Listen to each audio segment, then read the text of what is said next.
To all entities upon, beneath, above and beyond this earth, I declare this paranormal investigation open. I come in peace. Please do likewise.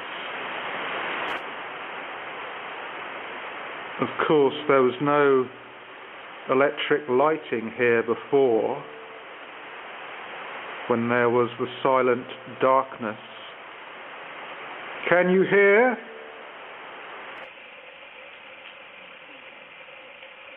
The archway that arches.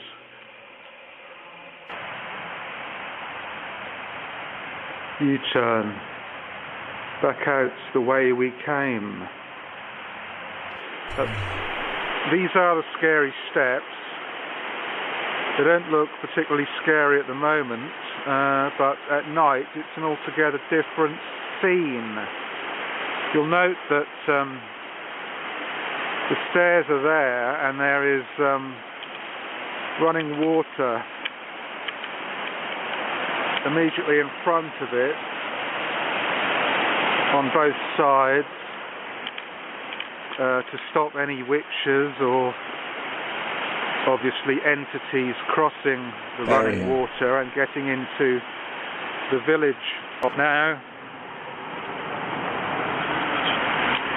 they are public. There's the footpath sign. Right, so I'm just going to take you up the steps. You see we have a bend and another bend up to this lock has been placed on the top of the railing of the first, at the very top of the first stage. This is folk magic. I'm not going to say what for. It wasn't put there by me. See, it's on the it's at the top of the railing, fixed onto that, and there's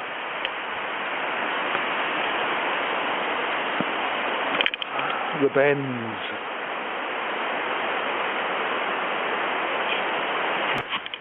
It leads up to there's the second stage. This is the first stage. You'll see this is the ley line-ish road. You'll see that over there. You see Bethesda Slate Quarry is not too far in the distance there, and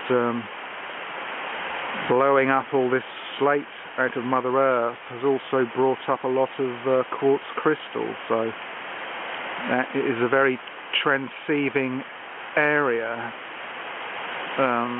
in radio and more subtle waves, so this adds a certain ambience to this site. There's the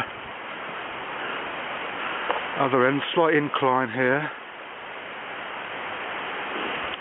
So if we enter into the second portal,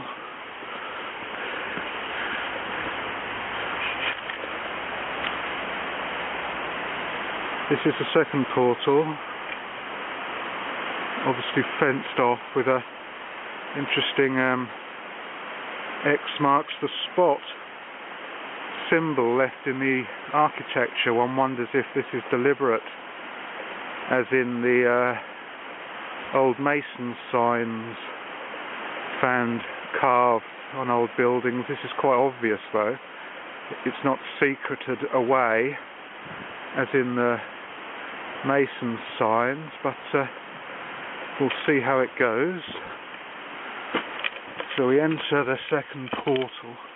Now this is the haunted part, and you'll see there's a strange sort of avenue here, overgrown avenue.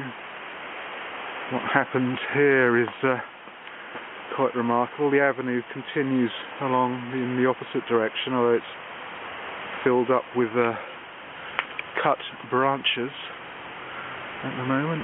I'm not sure what that is there. I think actually there's 3 pipes going across there. There's not just one. Pipes or trees.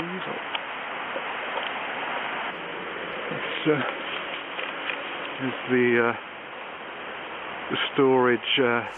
This cubic structure of fairy and alchemy colour is a psychic energy accumulator, that the gift that keeps on giving. You see, it's right next to the actual second set of stairs themselves, and they're quite steep. If we ascend them, a white kangaroo type entity does appear in this general area, not especially on the steps, but in the vicinity. This is the top part, which I wanted to just see. It's quite off peak.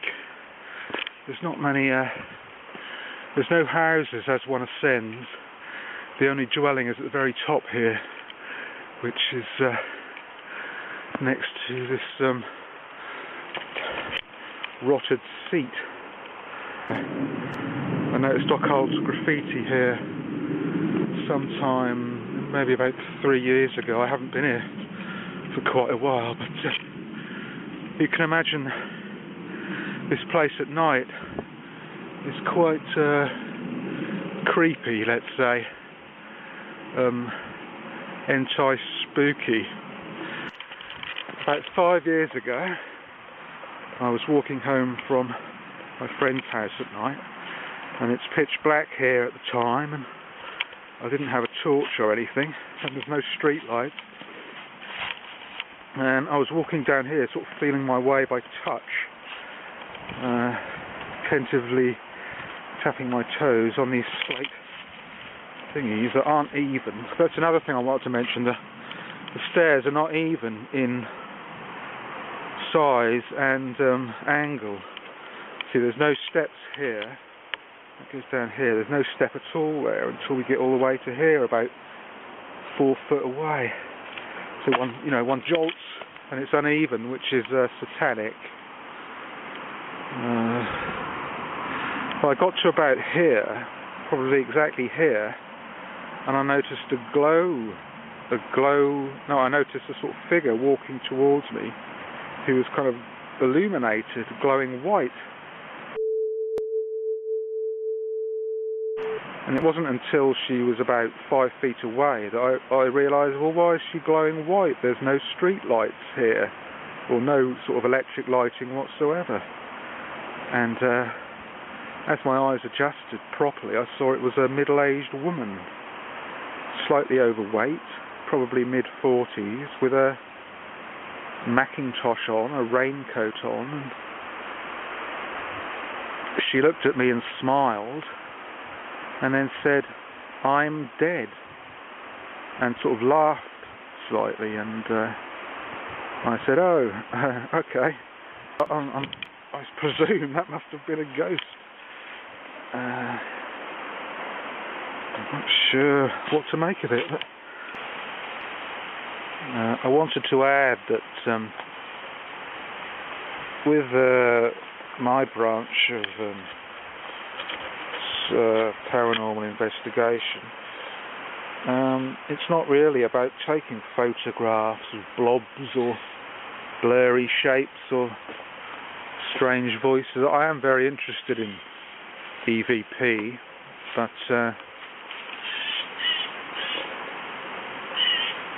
I'm also very interested morally in classical psychic questing, so I don't really thought I'd rather find some interesting thing, like right now, sort of connected to the place that can be explored by psychometry and dream work later on. But if you find an actual object, that's something a bit more evidential. Here and now, we can work with this. It points the way. Obviously a bit less fleeting.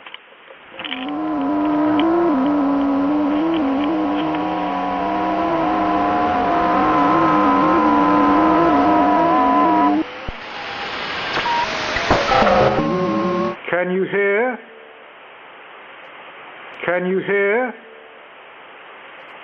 Can you hear? I think this place warrants further investigation. Like I say, there's no real... It's quite dense wood, trees and foliage here.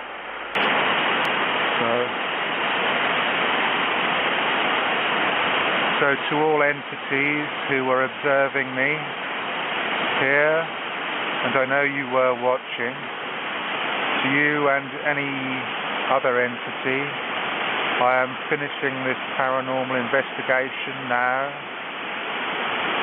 May peace be between us.